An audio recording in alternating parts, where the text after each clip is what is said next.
where you're trying to find where is there a subset of this market that it's not like a competition. We don't want to just start another home exchange, another third home.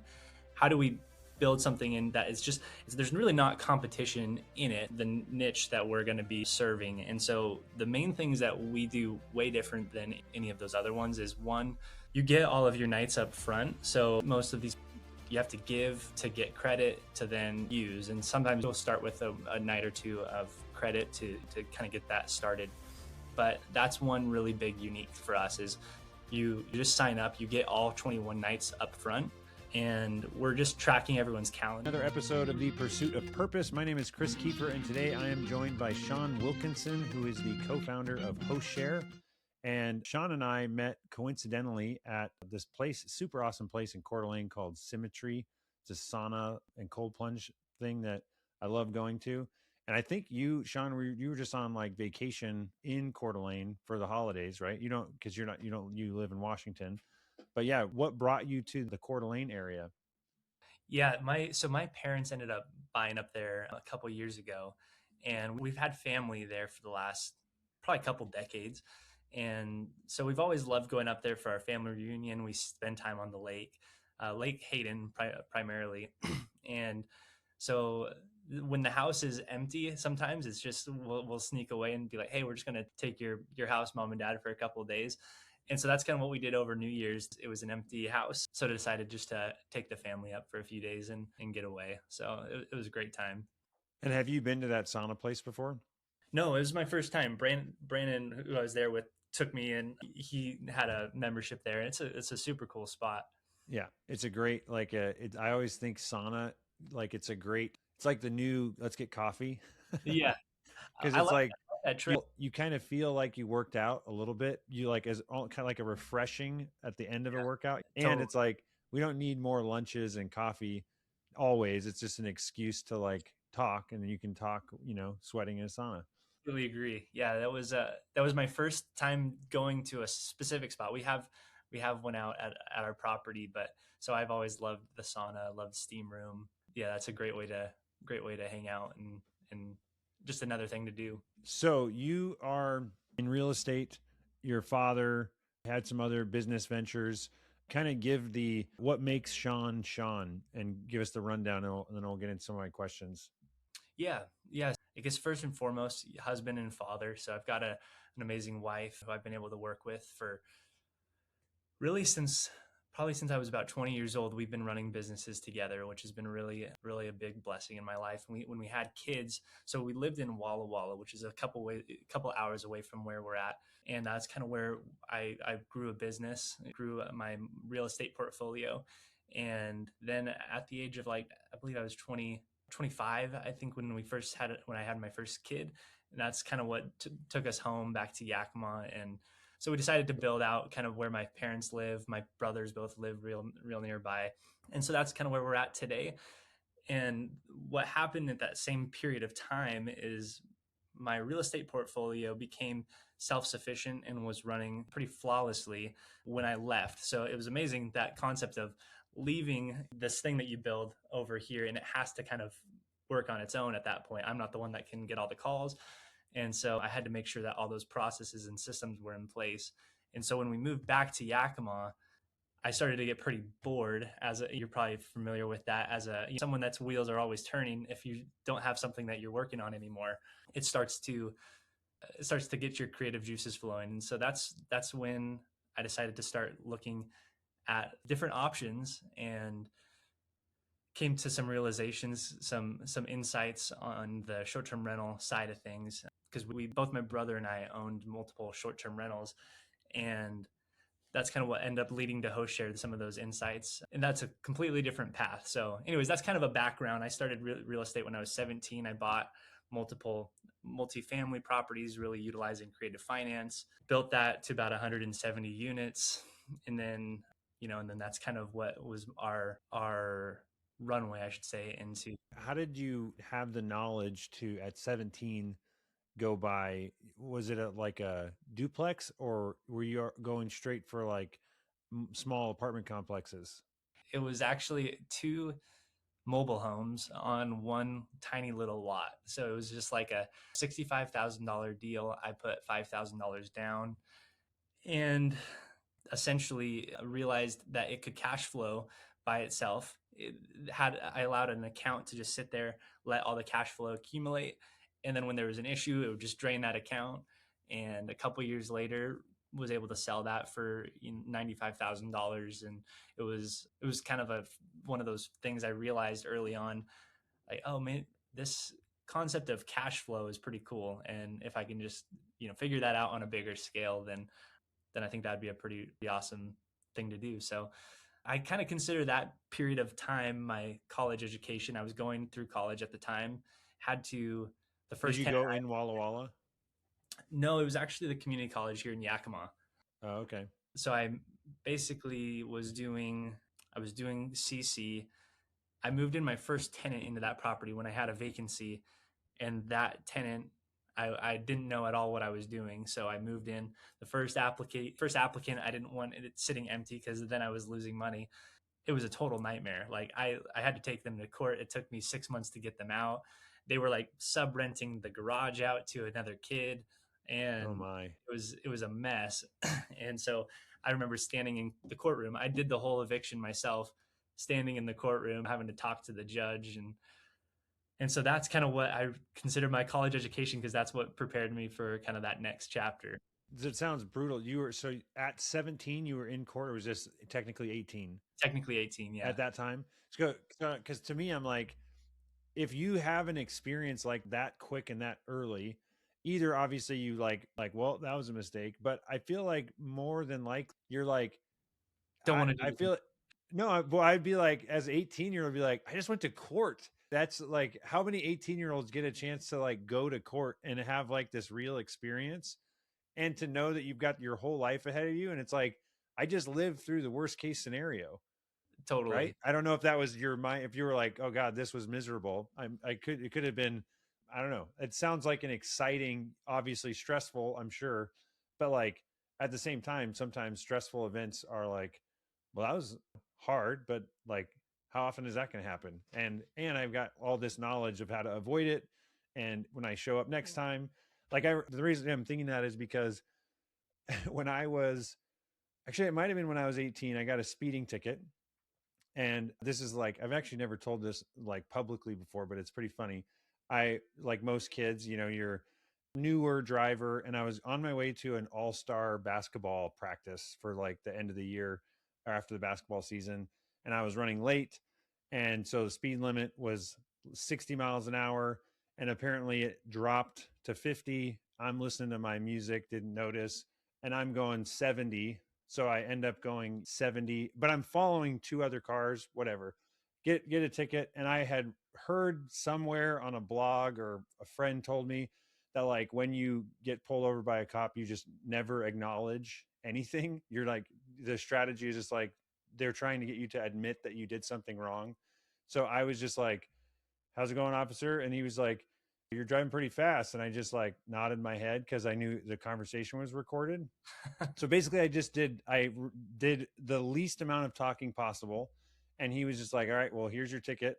And then I went home and started researching like what to do. And this one blog that I found, the guy was like, go to court and fight it. Cause there's like, obviously you can say that his radar wasn't calibrated and all this stuff.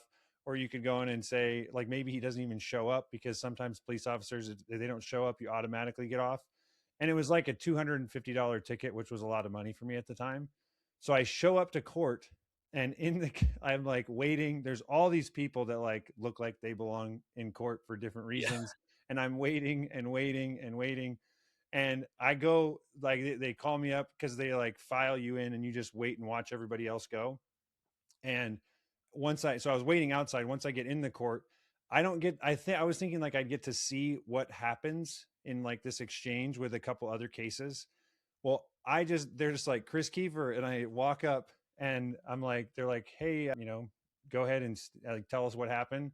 And so I was like, the police officer, he has his opening remarks. So the judge is like, officer so-and-so, can you like read your statement? And he begins, because I had like made notes which I'll get to what my plan was in a second.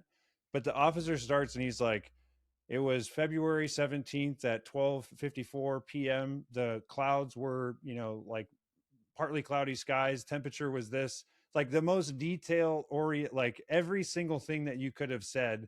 He's like, there were three cars. The first one was a Pontiac Grand Am, red, driving at 68 miles per hour. The second car was this. There was a third car followed by, and he's just like the most robotic thing. I was like, I'm screwed right now. And then I got a chance to talk and was like, yeah, I was on my way to basketball practice. I was running late. And the judge was like, so you were speeding? And I was like, yeah, and he was like, next case. And then I was done.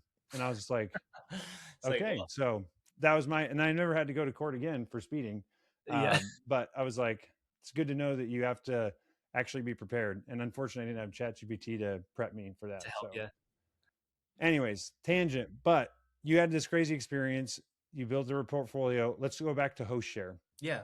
So you found an opportunity in the STR world, and Yeah. So the opportunity was that big, we saw a large amount of vacancy across our personal properties, which led us to think, well, this is probably a global or a national global problem, and came to find out that typical occupancy at a short term rental is less than 50%. I mean, it's literally like 38% globally. And so that was kind of our inkling to there's a big opportunity here somehow, right? Like that's a lot of vacancy across, I mean, with 10 million short-term rentals worldwide roughly, that means like 6 million of these sit empty every single night. Like how do you get any value from that? And so that was what kind of gave us that concept to plant the seed of how can we give value to those vacancies without risking the revenue of the property, right?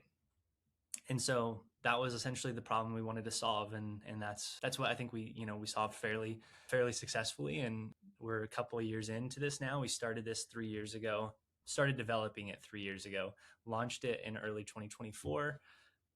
And it's very much a network effect, right? So you need the properties on in order to create more value for the people on the platform. And so those initial few months, getting that first 100, that first 200, first 1,000 listings was a grind. And so now we're at this point where we're still very early on in our journey. Last year we about 10x in our usage. We had about 3,000 or so trips happen on the platform, saved hosts around $3.5 million in travel costs, and at the very tail end of the year we became profitable. So we were all fully bootstrapped. We brought in two more technical partners early on because both my brother and I came from the commercial real estate background. And actually to have some similarities with you, my brother started a painting company, and I was a painter with him for about 4 years. So we have that similarity there, oh, that's Chris. cool. Yeah, and he still actually owns that company. It's very small. He's got a couple guys he'll keep busy. But And you guys use it for your rentals also? I that's not we're not really intertwined in that side of things at all. But yeah, it was funny. It's when I was 18, I bought that property. I moved to Walla Walla when I was 18 to intern at a family business, and I wasn't making any money. And so my brother found a job over there, and I worked on this massive commercial job for several months as a painter. And yeah, that was right before I bought my first flip home. I started flipping homes, and then I figured out the more creative finance. Like I don't want to pay taxes every time I sell a property, and I just want to compound this a bit more. And so yeah, anyways, that's a little bit of a tangent there. But so HostShare, we started that. We've grown it to where it's at now. It just became kind of profitable, had a couple profitable months at this point. And so going into this year, we're just kind of hoping to continue that trend and probably see some pretty big growth this year. And going into profitability, it feels like a whole different day for us, where you're able to actually put resources into growth and not just sustain or just survival. And so that's a really exciting place to be for this year. And so HostShare is, because I looked this up before, and I also remember that I've seen a friend of ours was talking about, unrelated to HostShare, but there's these other sites like Home Exchange, Kindred, Third Home. Yeah. Did you, first of all, did you know about those sites before making yours?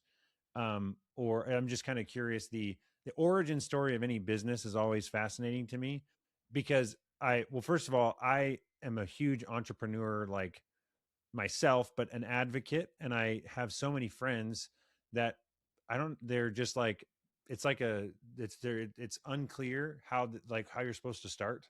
Yeah. And to me, like, obviously it's a lot of work from starting to like building to where you are now. That's not to be understated.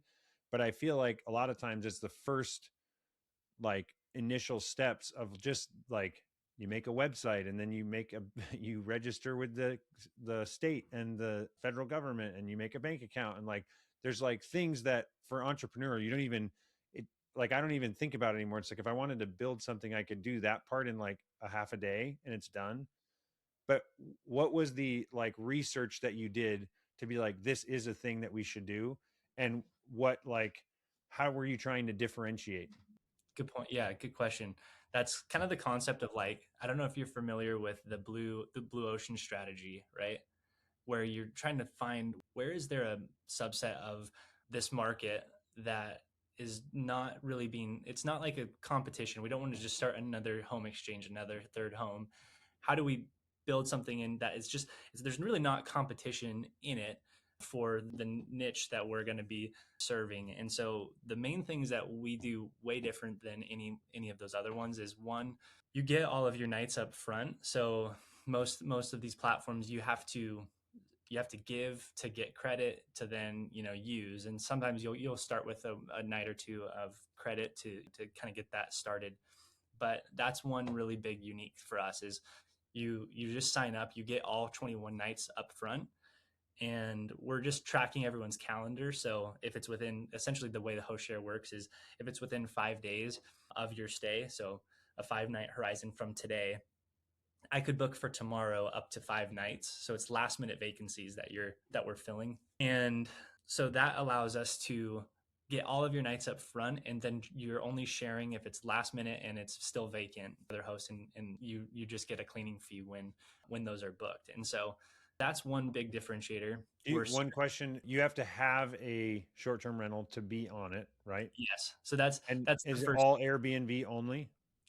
Currently it is, because we get a lot of it's kind of like our accountability for the listings, right? We're able to see, is this like a Credibility. true, yeah, it's Yeah. credibility. It's the knowing what type of property is this? Does it get good reviews? Does it have reviews? So there's some criteria to get onto HostShare that just like, we want to make sure that this is like a functioning business. And then You guys like review, or someone is reviewing every listing that comes in to be like, now there's not a single review on this thing, and it does, we don't know if it's real. correct. Yeah. We just want to avoid like the posting of a bedroom that's never been rented before, and you get 21 nights that you can use at all these luxury properties. Is there any, I'm just curious of the things that I would like, people gaming the system.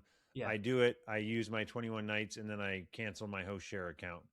Do you guys just trust that that's going to happen and it's going to be a small percentage, or is there some sort of like, if you don't share an equivalent number of nights back by the time you cancel your account, you know what I'm saying? Things like that.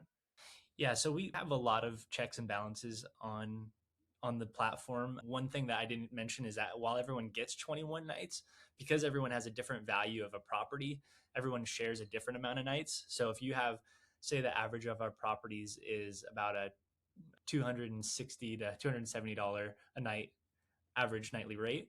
Well, if you have $1,000 nightly rate property, you'll probably share that 7 a year, compared to a property that's $260 is going to share 21, and then we have a max of 30 nights that you might share in a year. But so we have what's called a share pledge when you're signing up on HostShare, that you're essentially agreeing to this pledge saying, hey, if it's last minute, we agree that this is another unique for us, is that it's an instant bookability. So it's not a request, right? If it's last minute, it's available. You should be able to know on HostShare that you're going to go make a booking and that it's like secured, right? Because Yeah. one thing we saw with Home Exchange is that the average amount of requests it took to get an exchange was like 14. So you'd have to request like 14 different times. in order to kind of create a mutual exchange. And so yeah, short-term rentals only, getting your nights up front, and instant bookability are some of our main key differentiators compared to the other platforms, which are mostly like you're dealing with a lot of primary residence. You're dealing with third home is going to be strictly luxury properties too.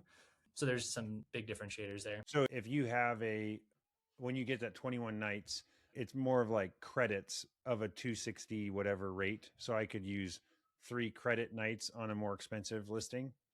So that's actually it's kind of a first come first. So everyone gets 21 nights at any of the properties, but those higher value nights properties are going to be on the platform less. So once they are used, if those $1,000 night property might only be on there 5, 6 nights a year.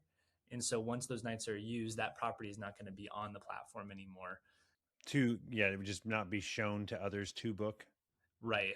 Right. So if you're more of a like, you're able to maybe go a little bit further or be a little bit more able to travel on a whim kind of thing.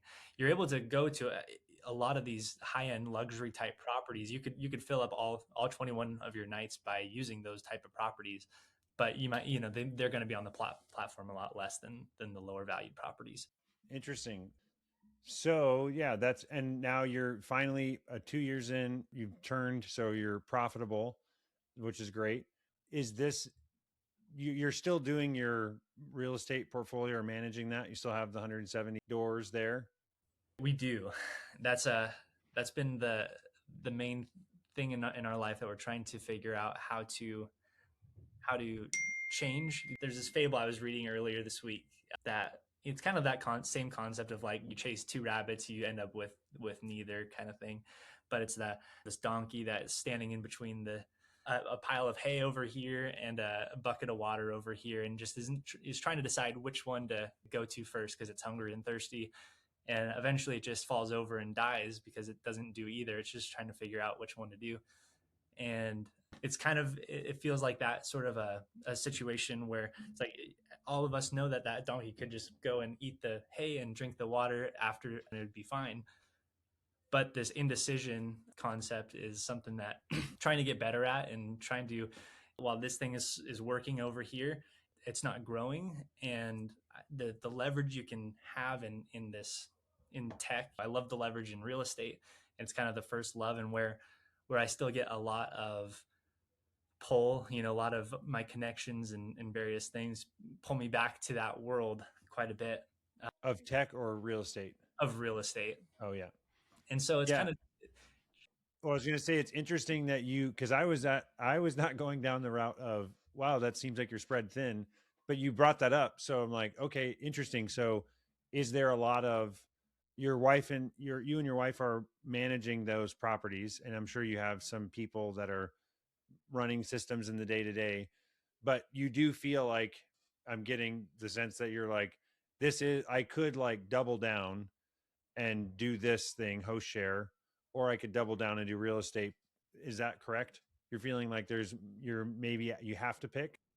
yeah, it just feels like when I guess I would go back to when I was building a real estate portfolio.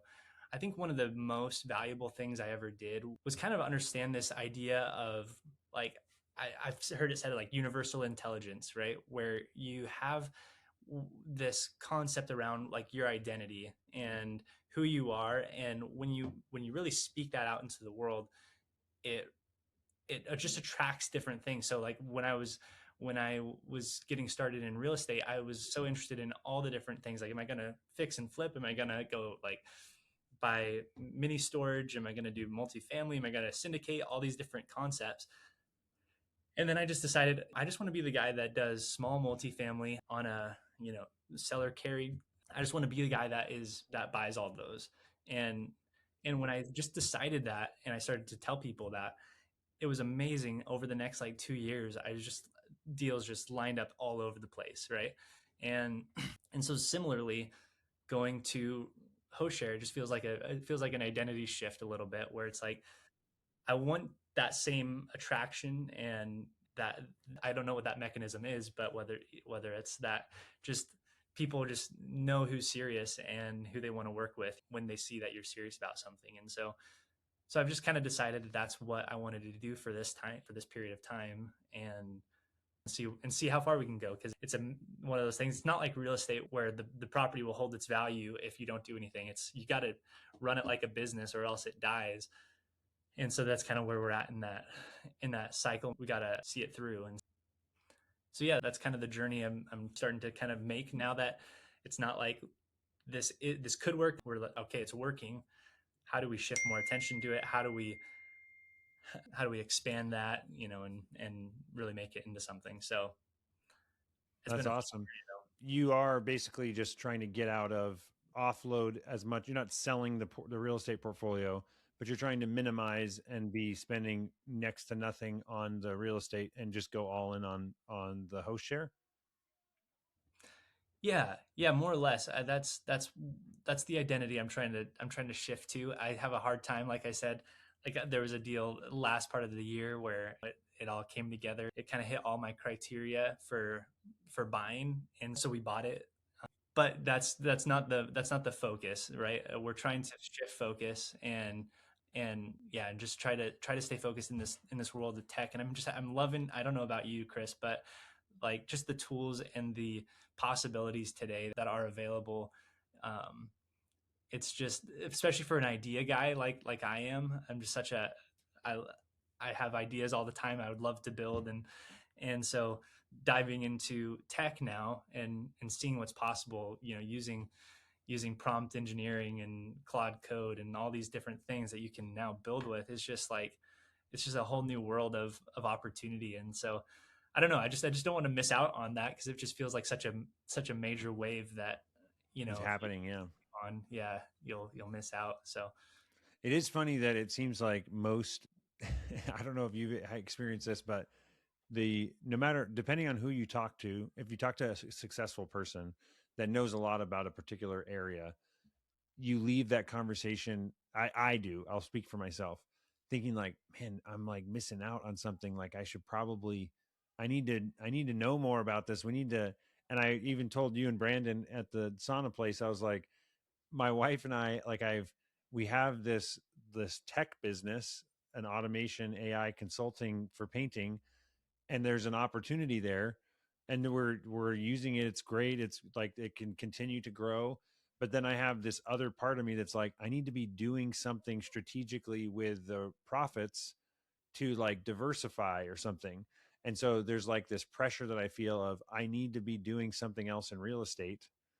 But it's like, I don't know any, like I have a rental property, but and so I'm like trying to convince my wife, who's managing the household and 5 kids, like, you should get your real estate license because you're super smart and you could pass a test, and then you could manage all these properties that we start acquiring.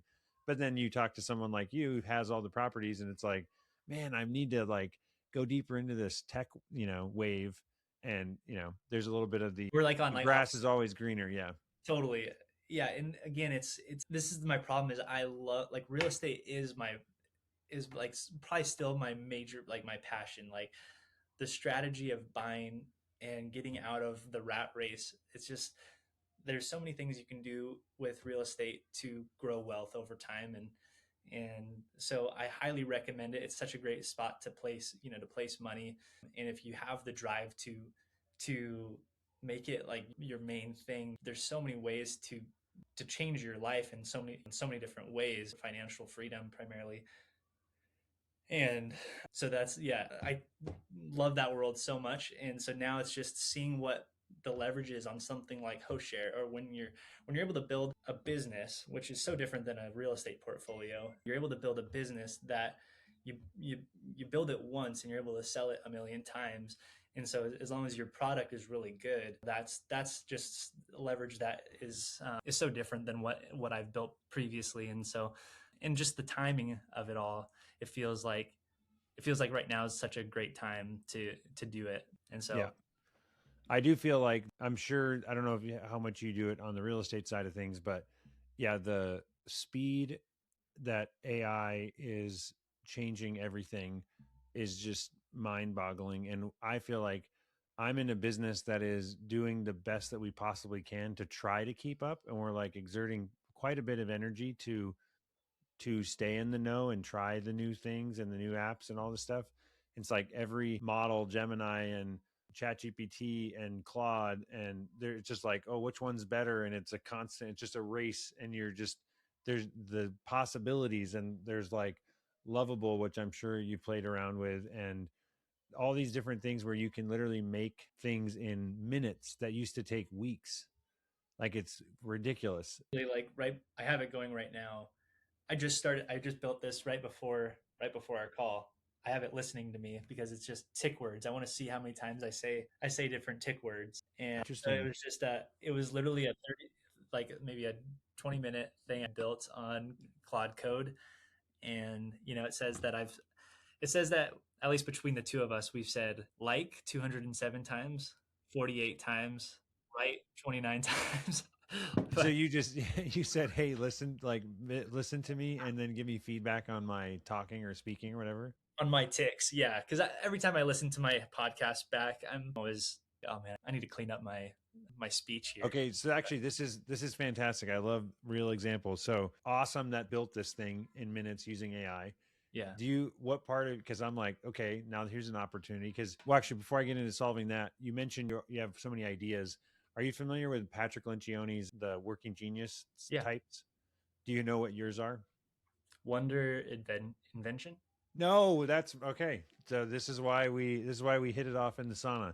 That's like that's me, Is and it? I yeah. And there's the guide that we did this with was like, okay, Chris, like we're figuring out why your team gets frustrated when like we're a day or 3 days away from delivery of this thing, and I'm over here like, hey, I actually found a new way we could do this thing instead, and people are Oh, like the tenacious people are yeah. like, get the f away from my like I just did 156 checkpoints on this thing and I'm about to send this out the door and celebrate, and you're going to just You're just blow like, up the whole get thing. it Yeah, out. and I'm just constantly I tell people like I literally have hundreds of bad ideas every day, and Yeah. then a couple like every month I've got like some really good ones, but I've got so many ideas. And I used to before Patrick Lencioni's test, I would be in like a marketing brainstorm meeting at a previous job that I had. And it's like, how do we get more leads?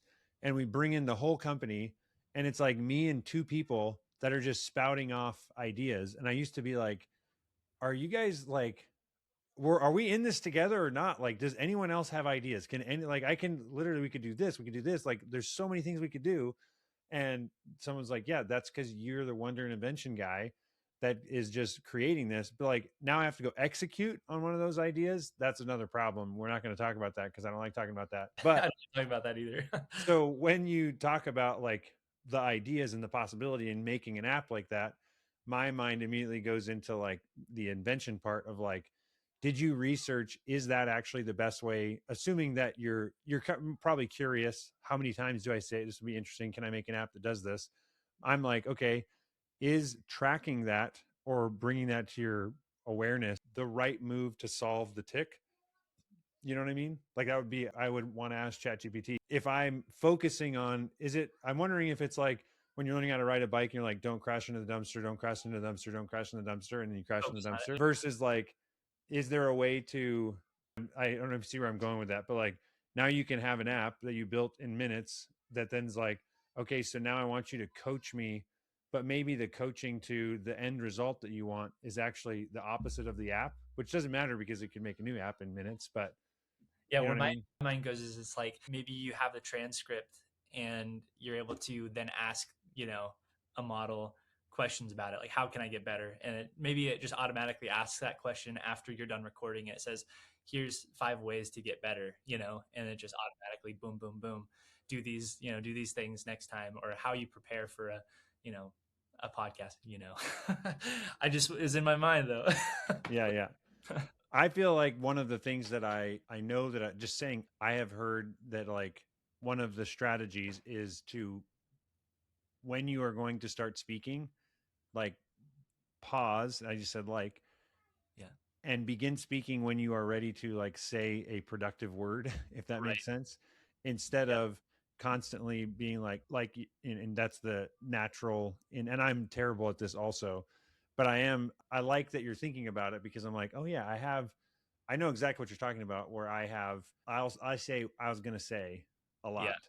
Yeah. I was going to say, I'm and then not I saying say the yes thing. that you do that, but I'm it's just when I hear myself back, I think we all hear those things so much more Yeah. clearly for ourselves than we probably do for other people. But something I want to get better at for sure, dude. So, last topic that we have time for, tell me about like how do you balance, or I don't even like the word balance, but how do you incorporate being a dad, a husband, father into all the different pursuits that you have? Because, well, I won't give you my filtering. I'll comment after you go. But yeah, like, you're doing all this stuff and you've got two kids, and I'm sure you've got goals and traveling and I don't know how old they are, schooling and things like that.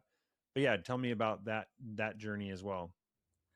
Yeah, it is a there's so many different things that are always pulling at you, and I think as a entrepreneur or someone that has their own things they're pushing on, it's not really a clock in clock off sort of a situation, right? It's always on your mind, and you kind of get out of something what you're putting into it. And so for me, I think it's just, at the end of the day, it's intentionality. And I think one thing that I'm really grateful for about this life, and you might agree with this, but while yes, it's always something you're thinking about, I don't think either of us would probably trade that for anything. We like it, for one, but also it just gives you the ability to have flexibility in your life where you are, primarily location. So we do a lot of traveling as a family. We will do several weeks in Costa Rica each year.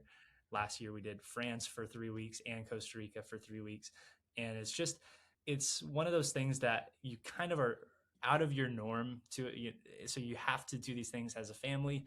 You have to kind of prioritize your time, that you're going to work for a bit, and then but you're in these new environments. And so that's really one way that that we prioritize family and getting out. But like, it's such a I wouldn't trade it for anything, because like, yeah, I guess just that flexibility of schedule allows for that time that you naturally have family. And I also work from home too, so I'll help my wife out with kids quite a bit. She works in HostShare full time too. So yeah, And that was a what really ages are nice the kids? activity. They're 4 and 1. Not schooling yet. Are you planning on homeschooling? We are, yeah. I guess the 4-year-old could be in like preschool or something. I never remember the She's kind ages of that. in like a 1 day a week preschool right now. Yeah, I was gonna say the going. There I go again. Now you've erased my awareness to it. Being as a dad, we are in like a homeschool co-op, so the kids go to 2.5 days in like a school, but it's technically not a school because they're not teachers. All these like weird loopholes that you just label things differently, but it's a school. Yeah, There's like 100 kids in this co-op, but Monday, Wednesday, Friday they go to the co-op, and then they're homeschooled on Tuesday and Thursday. And I've awesome. said also to my wife, like, I have a tech job that can go anywhere. And I love the idea of just like going to, like, you said you went 3 weeks to France. I love the idea of just going for like 6 months and just like figure it out, you know? It's like, we know that we're living here, like, do some research, find the place, and then just like settle down and see what happens. And if it's like, hey, this is kind of boring, like, let's figure out a different place to go to.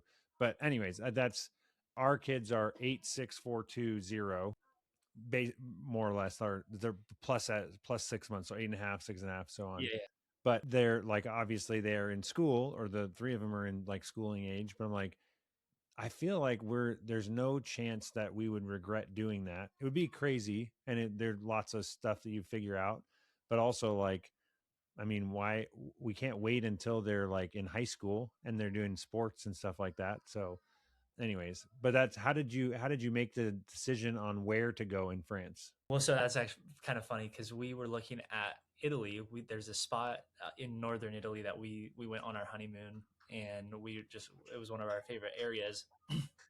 So we were thinking about going to the coast of Italy, down kind of on the boot.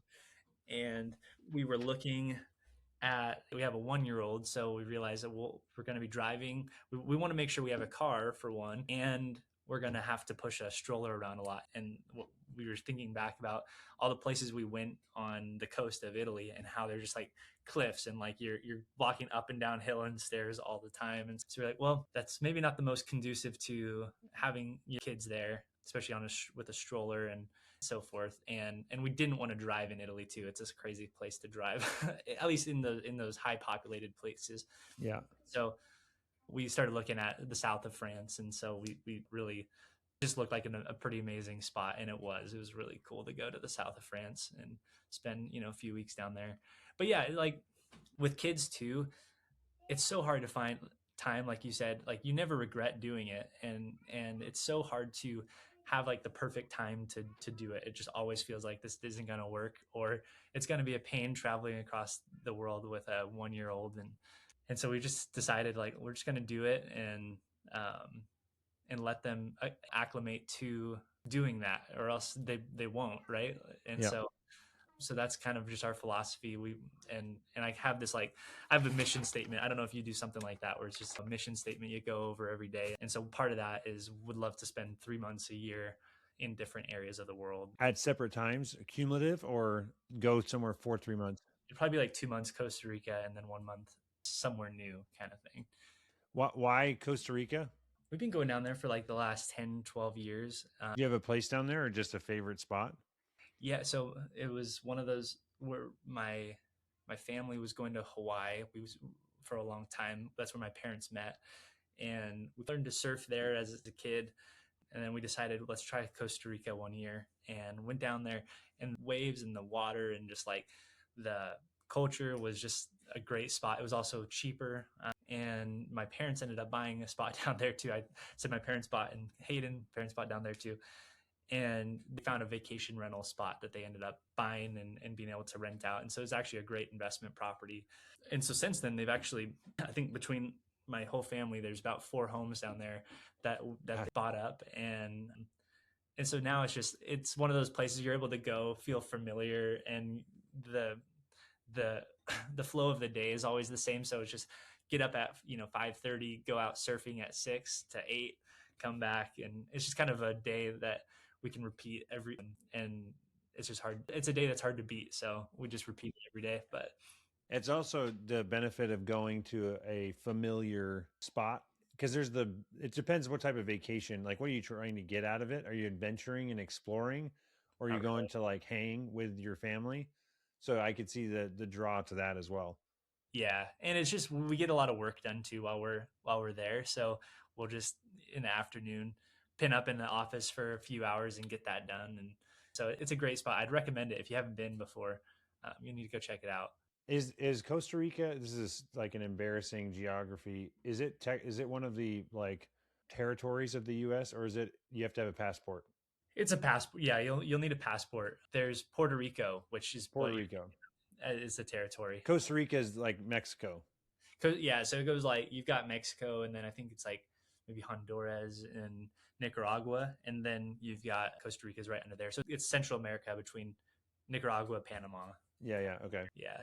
Interesting. Yeah, I've heard of it. I've never like, no, I haven't talked to anyone that's like, yeah, that's a great spot to vacation. Like you said, there's always the popular spots. It's like my question that I'm going to get to about movies. Yeah.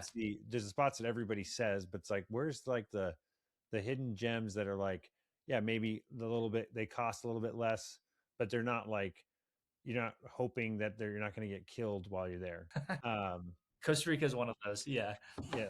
So I'm going to move to my wrap up questions. What are your like 3 book recommendations for us? I was trying to think about those when we were talking too. There's like 3 that come to mind. I don't know if this is cheating, but there's like 3 that come to mind for early on that were more like frame breakers. I don't know if you're kind of familiar with that, where it's just make you kind of just change your frame of what's possible. And Mm-hmm. you might have some of these in common, but they would be the How to Win Friends and Influence People. There's the Rich Dad Poor Dad, the kind of classics. How to Think and Grow Rich. I don't know if you've probably read all those, but those were kind of the ones at an early age you just realize like, oh man, there's a different world than like the typical way of of creating a career and climbing a corporate ladder or something like that. Mm. And then, but more practical, more like recent ones that I think I've really enjoyed reading were ones like Alex Hormozy's trilogy of books. The Mm. $100 million offers is the primary one I really enjoyed. The money models one is really good. Do you apply those to HostShare? I think that's why I really enjoy reading them right now, is because they just feel so applicable in things we can do as a company. I wouldn't say that we've like really embraced it fully. It's kind of there's a big team that we got to make sure we're all kind of on the same page as we make any changes into our model. And so, but yeah, I'd say that one has been really good. Oh, I have that. I was looking back there because I was trying to remember which one I was just. But the Wealthy Gardener has been one I really enjoyed. I don't know if you're I familiar haven't with heard that. that one. It's probably one of my favorite books. It's kind of a fable type fiction story, but then it like ties it to the guy that's written it. So he kind of goes back and forth between fiction and his story, and really, really good book. And That's awesome. This is why I ask these questions, because I'm always looking for those nuggets. Next one is movie suggestion. this is kind of out of it's not like applicable to business or anything like that, but I don't know if you've watched the new David series on Amazon. We watched the cartoon movie. Is it That was the, really good. Yeah, I watched that one but, too. But no, the House of David. So it's the House of David. uh, A lot of times these Christian type films have a hard time of holding the attention, but this mm, this one was so well done. I think it's the same creators of Chosen, but they were Amazon backed, funding. okay. And so it was incredibly, yeah, incredibly well done. I have heard, all right, now I remember I was thinking of the VidAngel. There's like a David series.